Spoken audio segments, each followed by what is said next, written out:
Dobar dan trećaci, evo nas na jednom času srpskog jezika i da krenemo od jedne reči koju svi vidimo, to je reč ranac. Kada bih ja vama rekao da mi kažete kakav sve ranac može da bude, šta je to sve što može da vas asocira na ranac? Sigurno sam da bih dobio različite odgovore. Naprimjer, đački ranac. Ranac je đački, znači đaci, svaki đak nosi svoj ranac. Tako ranac može biti bilo čiji, jel tako?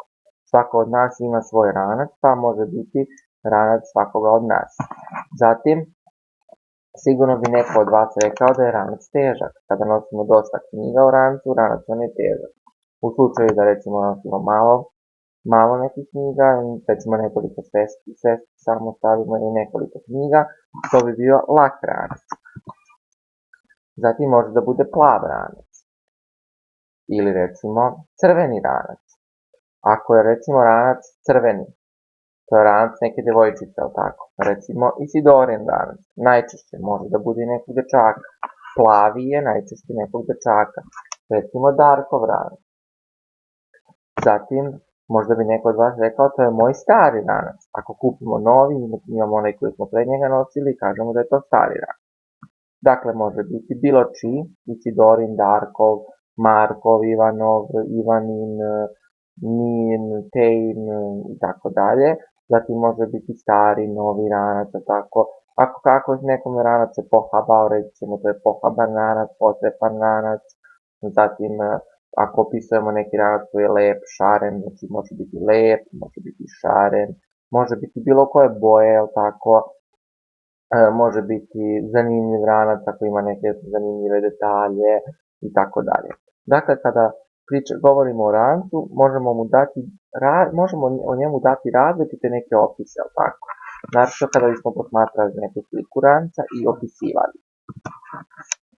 Na koja pitanja postavljamo kada nešto opisujemo? Recimo da bismo dobili odgovor, ranac je težak. Koje pitanje ćemo postaviti? Kakav je ranac, tako? Ili da li je ranac težak, ako smo baš da dobijemo odgovor, ranac je težak. Ali kakav je ranac? Pa možemo dobiti odgovor. Ranac je težak, ranac je plav, ranac je crven, ranac je novi, novi i tako dalje. Kada bismo dobili odgovor, to je Darkov ranac. Sad ćemo pitati, čiji je ranac, tako? Pa ćemo onda dobiti odgovor, to je Darkov ranac, ili taj ranac je Marinin, ranac je Mihajlov i tako dalje. Znači, čiji je ranac, postavljamo pitanje da bismo dobili odgovor kome taj ranac pripada. Ako pitamo kakav je, opisujemo ga kako izgleda, tako i da njegove osobine, da li je lak, težak, mali, veliki i tako dalje. Sad već pretpostavljate verovatno da ćemo se danas baviti pridevima. Dakle, pridevi su naša današnja sfera interesovanja. Da vidimo da se podsjetimo šta su pridevi i kako ih prepoznajemo u rečenicama. Pa evo, šta su pridevi? Dakle, malo pre smo razgovarali o dva pitanja. Kakvo je nešto? Čije je nešto? Pa kažemo, pridevi su reči koje označavaju kakvo je nešto i čije je nešto. Bar za sada, tako.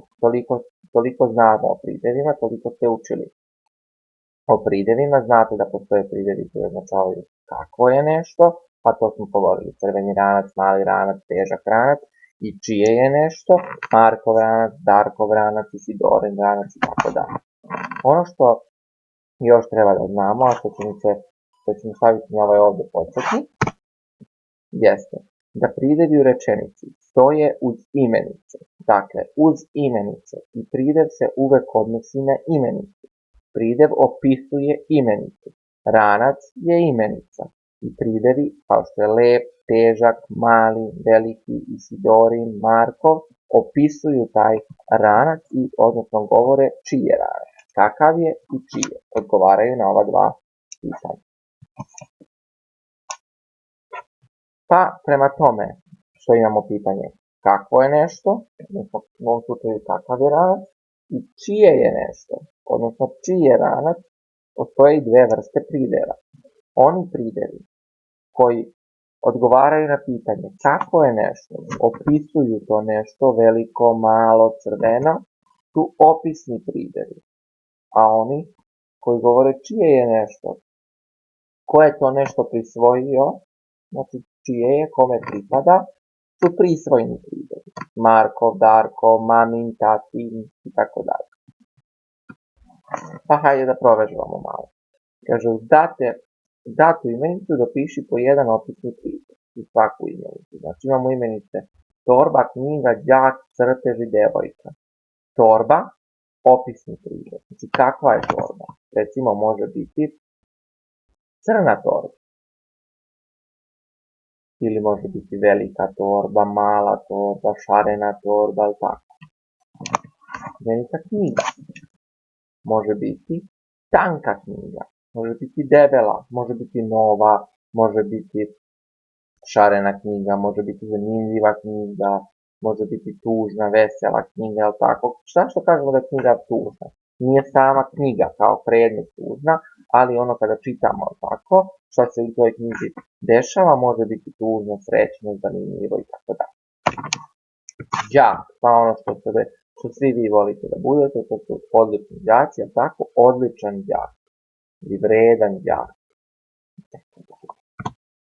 Crtež, šareni crtež, recimo šareni crtež ili ne znam, može da bude crno-beli crtež, ste crtali nekad crno-bele crteže, onako to govorimo samo crnu i belu boju, a devojka, kako može biti devojka? Recimo visoka devojka, ili niska devojka, ili zanimljiva devojka, ili nepoznata devojka, ako nekog nismo se uvek upoznali i tako dalje. Pogledajte sada, iste te imenice, samo drugačiji zahtev. Uz datu imenicu dopiši po jedan prisvojni pridev. Dakle, malo pre smo opisivali ove imenice. Sada treba da odredimo čije su one. Recimo torba. Janina torba. Janina torba. Knjiga. Naravno, torba može biti mamina, bakina, Markova i tako dalje. Knjiga. Bratova knjiga. Bratova knjiga, sestrina knjiga, Ivanova knjiga i tako dalje. Đak. Mamin đak. Siguran sam da svakom od vas mama rekla, bar kad je krenuo u školu, a i sad verovatno, ti si mamin đak, mamino đače, je li tako? Evo u ovom slučaju uzimenicu đak, može biti mamin đak, može biti dekin đak i tako dalje. Crtež. Malo pre bio šareni kad smo ga opisivali. Čiji je crtež? Pa obično vi crtate, jel tako? Đački crtež, na primjer. A čija je devojka?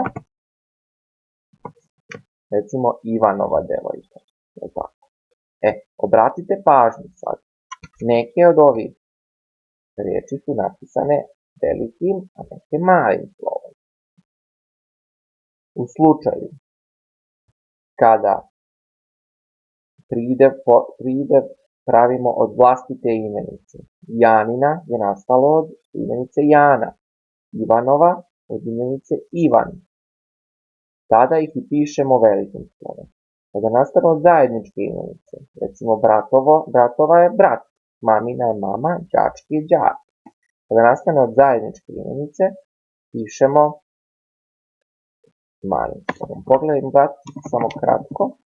Ovdje, svi su malim slovom, svi opisni pridevi su svi malim, jer to je od imenice visoko, šareno, odlično, tanko, crno, tako to nije nastalo od vlastitih imenica, tako da tu ostaje malim slovom, a ovdje imamo velika slova kod Janina torba i kod Ivanova deva.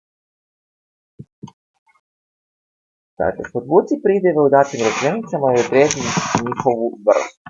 Kako ćemo znati gdje je pridev u rečenici? Pročitamo rečenicu. Anjina tetka ima crveni kap. Možemo da nađemo predikat i subjekat. Ima bi bio predikat, Anjina tetka bi bio subjekat, ali to nam u ovom slučaju nije potrebno jer je to služba reči. možemo da nađemo imenice, jer imenice, rekli smo da pridevi u rečenicama stoje uz imenicu, odnosno opisuju tu imenicu, govore kakva je imenica i čija je ta imenica. Pa onda u tom slučaju nađite imenice. Anjina tetka ima crveni kaput. Tetka i kaput. To su dve imenice. Ajmo da vidimo tetku. Kakva je tetka i čija je tetka? Imamo samo čija je, Anjina, je li tako? Tako da je Anjina pridev. Zašto nemamo kakva je tetka? Nije stavljen u rečenici. Može biti ljuta tetka, može biti vesela, može biti mila, draga i tako dalje. Ima crveni kaput. Rekli smo kaput je imenica. Čija kaput? Anjine tetke, ali to ne piše, tako da to nemamo, ali kakav je kaput? Crveni kaput. Da podvučemo reč kaput, crveni, izvinite. Dakle, sada treba još da odredimo vrstu prideva. Anjina. Velikim slovom jer je na početku rečenice. Da je u sredini, također bi bilo velikim slovom jer je nastalo od imenice Anja. Tako da i odgovara na pitanje čija tetka, Anina. Prisvojni pridev. Crveni kaput, crveni odgovara na pitanje kakav je kaput, opisuje ga i to je opisni pridev. U drugoj rečenici. Najlepši su bakini trskavi keksići. Imenica keksići. Kakvi su keksići? Hrskavi. Čiji su keksići? Bakini. Imamo odgovor na oba pitanja. Bakini i hrskavi. Čiji su? Bakini. Prisvojni pridev. Kakvi su? Opisni pridev, odnosno opisuje kakvi su keksići. Jovanov brat brzo trči. Brat. Imamo brat. Tako od imenica. Čiji je brat? Jovanov. Kakav je to pridev? Prisvojni. Imamo li još prideva? Nemamo. Zašto? Ovo brzo, namjerno sam ovo stavio. Ovo brzo nije pridev, jer ne opisuje kakvo je nešto, nego kako neko trči. Način. To bi bila reč koja označava način vršenja radnje. Brzo trči. Jovanov brat brzo trči. Brzo se odnosi na trči, ne odnosi se na brat. Nije brat brzo. Nego Jovanov, a da je Jovanov brzi brat, to bi brzi bi bio opisni pridev. Ovako imamo prisvojni pridev Jovanov, a brzo ostavljamo, ne podvlačimo, to nije pridev, to je način vršenja radnje.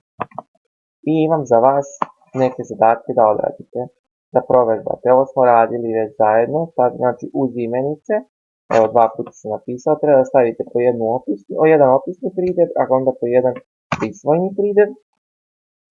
U drugom zadatku da u rečenici odredite prideve, podvučete prideve i odredite njihovu vrstu, dakle da su prisvojni su opisni, to je kao što smo sad radili. I treći zadatak, zaokružite rečenice u kojima ima prideva. Znači od ovih 6 rečenica, možda u 1, 2, 3, 4 ima, u nekoj nema. Neke su slične, odnosno svake dve su, da kažem, u paru. Zeka je brzo trčao i brzi Zeka je pobegao. Ivonina pernica, Ivona ima pernicu, limun je žuti kiseo, kiseli žuti limun. Pa izvolite sada odradite ovo, proverite da li ste razumeli, vodite računa kada imamo pridev u rečenici, a kada je to možda način vršenja radnje, jer to se vrlo često meša, jer je slično u rečenici, slično zvuči. Dakle, da vodite računa, srećan zaključaci, pozdrav!